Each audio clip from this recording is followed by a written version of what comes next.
ہے تو بہت زیادہ دکھ کی بات، کیونکہ اصل میں زیادہ اس سے نقصان جو ہے وہ غریب اور متوسط درجے کے لوگوں کو پہنچے گا.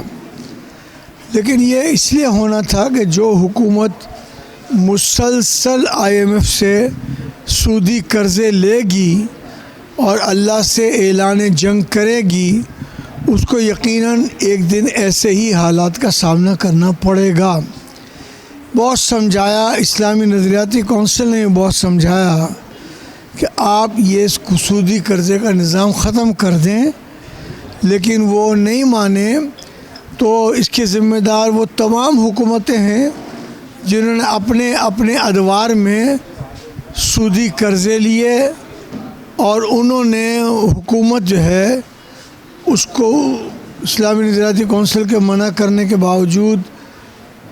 دینی جماعتوں کے سخت منع کرنے کے باوجود انہوں نے یہ کام کیا. اور مجھے تو کہتے ہوئے دکھ ہو رہا ہے کہ متوسط طبقے اور غریب کے لیے روٹی کھانا بھی مشکل ہے، موٹر سائیکل پہ سواری کرنا مشکل ہے، کوئی بھی کام، نہ بجلی کا معاملہ ہے، نہ پیٹرول کا ہے، نہ ڈیزل کا. اور پیٹرول سے مراد پیٹرولیم کی ساری مصنوعات جس میں گیس بھی آ جاتی ہے اور ڈیزل بھی آ جاتی ہے اور کیروسین آئل بھی آ جاتا ہے، سب مہنگی ہوں گی اور سب کے نتیجے میں پاکستان کو دشواری کا سامنا کرنا پڑے گا. اللہ تعالیٰ کو ایسا حاکم پاکستان پر آ جائے حکمرانی کرنے کے لیے کہ جس سے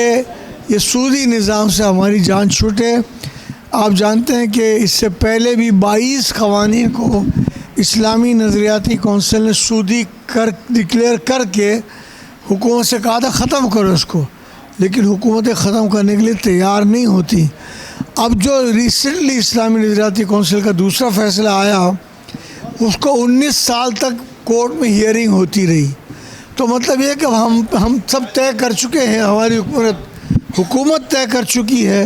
کہ ہمارے پاؤں پہ کھرکھراڑی ماری جائے گی تو ظاہر کہ پریشانی کا سامنا تو کرنا پڑے. اللہ ہمیں معاف فرمائے اور پاکستان کے غریبوں کو زندہ رہنے کی حد تک تو کم سے کم مہنگائی سے نجات عطا فرمائے.